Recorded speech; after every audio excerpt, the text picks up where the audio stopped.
আপনি দেখছেন Padma news 24.com এর রাত 8:30টার বিশেষ বুলেটিন ফ্ল্যাশ নিউজ। সাথে আছি আমি জান্নাতুল দীপা।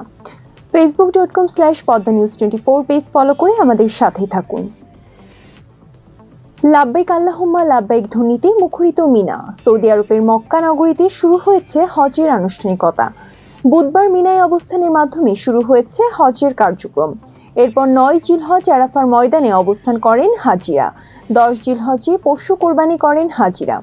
পশু কোরবানি শেষে আরো 2 দিন থাকে হজের বিভিন্ন আনুষ্ঠানিকতা। হজ সম্পন্ন করতে সব মিলিয়ে সময় লাগে 5 দিন। হাজিরা ভোরে মক্কায় তাদের আবাসস্থল থেকে মিনার উদ্দেশ্যে রওনা হন তারওইয়া দিবস পালনের জন্য। এরই মাধ্যমে শুরু হয় হজের আনুষ্ঠানিকতা। রাসূলুল্লাহ সাল্লাল্লাহু আলাইহি ওয়াসাল্লামের সুন্নতের অনুসরণে মিনায় গমনের সময় তালবিয়া পাঠ ও আল্লাহর জিকির ও তাসবিহে মশগুল থাকেন তারা। এবছর বিশ্বের বিভিন্ন দেশ থেকে 14,70,000-এর বেশি যোগ দিয়েছেন হজে। পবিত্র ঈদুল আজহায় টানা 10 দিনের দীর্ঘ ছুটিতে দেশের অর্থনীতিতে কোনো প্রভাব পড়বে না বলে জানিয়েছেন অর্থ উপদেষ্টা ডক্টর সালেহ উদ্দিন আহমেদ। বুধবার সচিবালয়ে উপদেষ্টা পরিষদ কমিটির বৈঠকে শেষে সাংবাদিকদের তিনি কথা বলেন। উপদেষ্টা বলেন, বিশ্বের অন্যান্য দেশেও এমন ছুটি দেখা যায়। বড়দিন উপলক্ষে অনেক দেশে 20 থেকে 25 দিন ছুটি থাকে। নেপালে দুর্গাপূজার সময় প্রায় 30 দিনের ছুটি দেওয়া হয়। এ সময় তাদের দেশ কার্যত বন্ধই থাকে।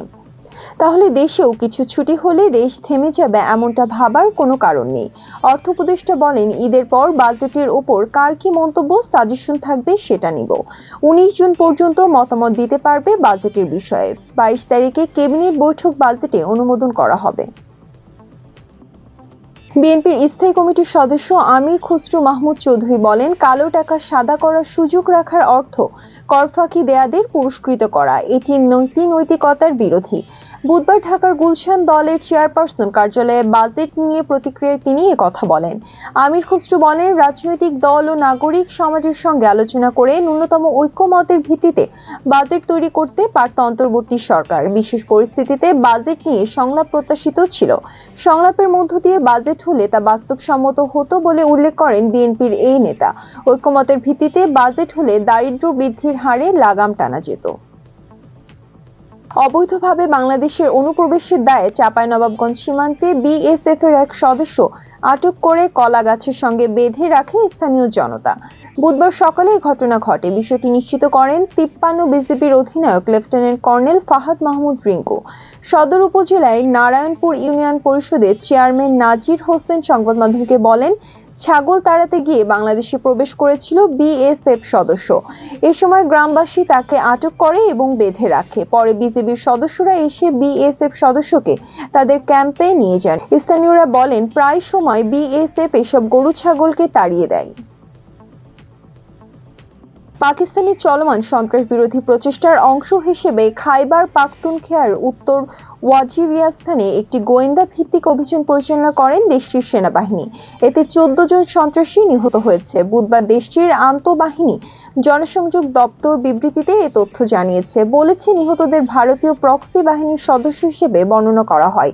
পাক সেনাবাহিনীর মিডিয়া শাখার মতে, ভারতীয় প্রক্সি ফিতনা আল খেয়ারিজের উপস্থিতিতে খবর পেয়ে উত্তর ওয়াজিরিস্তান জেলার দত্তখেল এলাকায় অভিযান পরিচালিত হয়।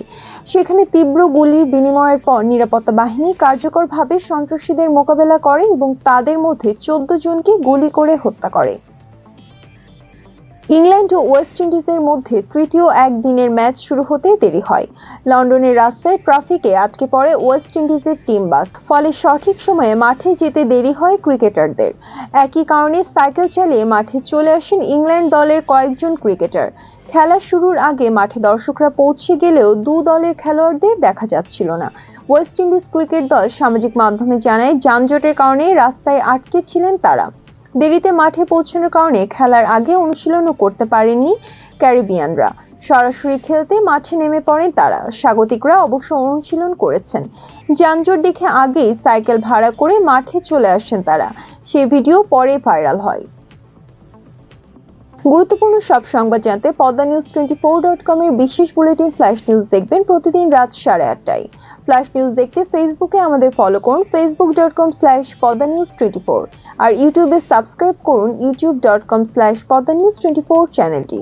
নিয়মিত দেশ বিদেশের আপডেট সব সংবাদ জানতে ভিজিট করুন মাল্টিমিডিয়া নিউজ পোর্টাল পদ্মানিউজ24.com। পরবর্তী ফ্ল্যাশ নিউজ দেখার আমন্ত্রণ জানিয়ে বিদায় নিচ্ছি আমি জান্নাতুন বিপা। ভালো থাকুন, সুস্থ থাকুন।